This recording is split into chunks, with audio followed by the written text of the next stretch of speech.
Assalamualaikum warahmatullahi wabarakatuh. Waalaikumsalam. Waalaikumsalam warahmatullahi wabarakatuh. Perkenalkan kami dari kelompok 3 yang bernama anggotanya Muhammad Rafli Asidik dengan nomor NIM 20010404012.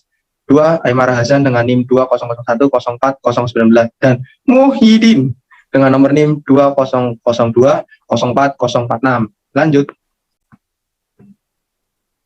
Sistem kendali temperatur. A. Pengertian sistem kendali temperatur atau temperatur kontrol. Sistem kendali temperatur ialah sistem otomatisasi yang dapat berfungsi dengan memanfaatkan bantuan berbagai macam sensor sebagai input. Sistem kendali temperatur adalah jenis sistem kontrol yang secara otomatis dan manual yang mengontrol temperatur suatu objek. Sistem kendali temperatur dibagi menjadi 2, yaitu manual dan otomatis. Yang pertama, A. Sistem kendali temperatur manual. Dalam kontrol manual, operator secara berkala membaca temperatur proses dan menyesuaikan masukkan panas atau pendingin ke atas atau bawah untuk mendorong temperatur ke nilai yang diinginkan. B. Sistem kendali temperatur otomatis. Variabel yang dikendalikan dalam hal ini, temperatur, diukur menggunakan sensor yang sesuai seperti termokopel, RTD, termistor, atau pirometer inframerah yang kemudian diubah menjadi sinyal yang dapat diterima oleh pengontrol. Next. Alur proses. Temperatur indikator berupa termokopel mengukur temperatur T aliran. Nilai T akan dibandingkan dengan set point TSP, yaitu temperatur yang diinginkan. Controller akan memutuskan atau mengoreksi error dengan mengirimkan sinyal ke elemen pengendali akhir. Berdasarkan sinyal ini, kontrol valve akan membuka atau menutup sampai keadaan tercapai. Ya, di sini ada suatu gambar sistem pengendali temperatur. Ya, segitulah kurang lebihnya gambar dari sistem pengendali temperatur. Mekanisme kendali yang tepat adalah apabila T naik atau turun, maka kontrol valve akan menutup atau membuka. Next.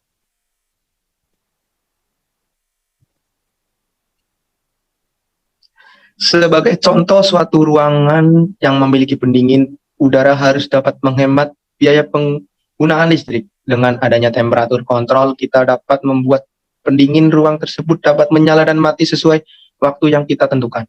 Adapun contoh lainnya, yaitu A.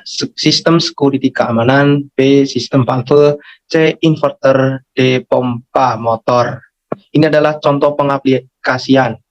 Next. Sistem kendali flow. Sistem kendali flow adalah sebuah mekanisme yang mengatur aliran atau tekanan cairan. Untuk dapat mengelola kontrol aliran secara efektif dapat digunakan katup kontrol aliran. Kontrol aliran cairan dapat diatur karena merespon sinyal yang dihasilkan oleh perangkat independen seperti pengukur suhu serta pengukur aliran. Ini adalah sebuah gambar sistem pengendali flow. Alur proses di halaman selanjutnya. Mohon untuk gambar bisa dipahami. Oke, next. Alur proses. A. Flow indikator mengukur flow rate aliran F. B.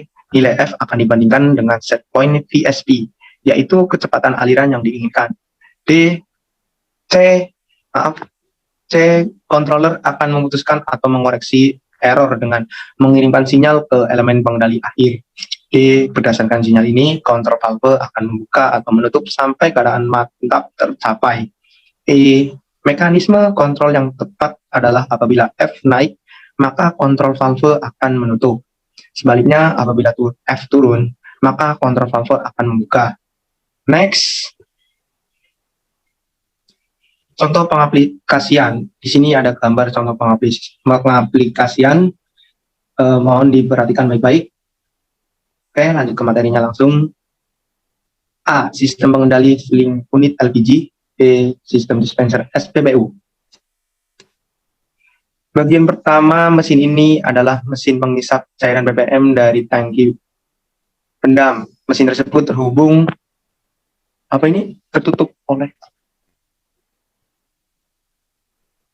dengan pipa spiral yang tersambung langsung dengan tangki pendam. Mesin sedot ini akan bekerja saat operator mengangkat ujung selang alias nozzle. tandanya akan terdengar bunyi putaran yang berasal dari dinamo pompa. Secara otomatis, cairan BBM akan naik ke alat penakar yang disebut solenoid valve. Untuk menerima pembelian dari solenoid valve, cairan BBM akan mengalir melalui flow meter alias alat pengukur aliranda turun terus ke selang BBM. Saat tuas dimoncong selang atau nozzle ditarik, maka cairan bensin tadi akan keluar dan mengalir ke dalam tangki kendaraan yang akan diisi. Di saat bersamaan, tongkat totalisator yang berada di atas flow meter bergerak bersamaan dengan angka nominal harga. Totalisator menghitung penjualan sesuai kecepatan cairan yang keluar di nozzle. Flow meter akan berhenti bekerja setelah mencapai angka pembelian yang setelah dimasukkan. Next. Sistem kendali level. Sistem kendali level adalah sistem yang dirancang khusus untuk mengontrol level. Sistem kendali level adalah salah satu penerapan teknologi yang dapat dikembangkan dalam bidang proses industri karena mampu mengendalikan dan mempertahankan kondisi air sesuai dengan yang diperlukan secara otomatis pada proses industri dengan kendali loops tertutup menggunakan kendali PID. Alur proses. Yang pertama, level indikator mungkin ketinggian H di dalam tangki. 2. Nilai H akan dibandingkan dengan set point HSP, yaitu ketinggian yang diinginkan. 3. Controller akan memutuskan atau mengoreksi error dengan mengirimkan sinyal ke elemen pengendali akhir. 4. Berdasarkan sinyal ini, kontrol valve akan membuka atau menutup sampai keadaan mantap tercapai. 5. Mekanisme kontrol yang tepat adalah apabila H naik turun, maka kontrol valve akan membuka menutup. Ini adalah sebuah gambar sistem pengendali level. Oke, next. Contoh pengaplikasian. Pengatur ketinggian level air pada tangki, distilasi air laut, tangki air rumah, dan sebagai berikut. Oke, next. Sistem pengendali pressure. Gambar sistem pengendali pada scrubber PV. Ya, di sini ada gambar sistem pengendali pada scrubber PV ya guys. Sistem kendali pressure dirancang untuk mengontrol jumlah gaya yang dihasilkan oleh sistem fluida. Kendali pressure atau tekanan paling umum dikenal sebagai pengatur tekanan dan seperti kendali flow tersedia dalam bentuk manual dan elektronik. Next. Alur proses. Di sini ada sebuah gambar sistem pengendali tekanan. Kontrol ini mengendalikan tekanan atau pressure pada nilai set point-nya. Gambar berikut ini memperlihatkan contoh dari mekanisme pressure control. Alur prosesnya yang pertama, pressure indikator berupa differential pressure cell mengukur tekanan P di dalam tangki. Nilai P akan dibandingkan dengan set point PSP, yaitu tekanan yang diinginkan. 3. Controller akan memutuskan atau mengoreksi error dengan mengirimkan sinyal ke elemen pengendali akhir.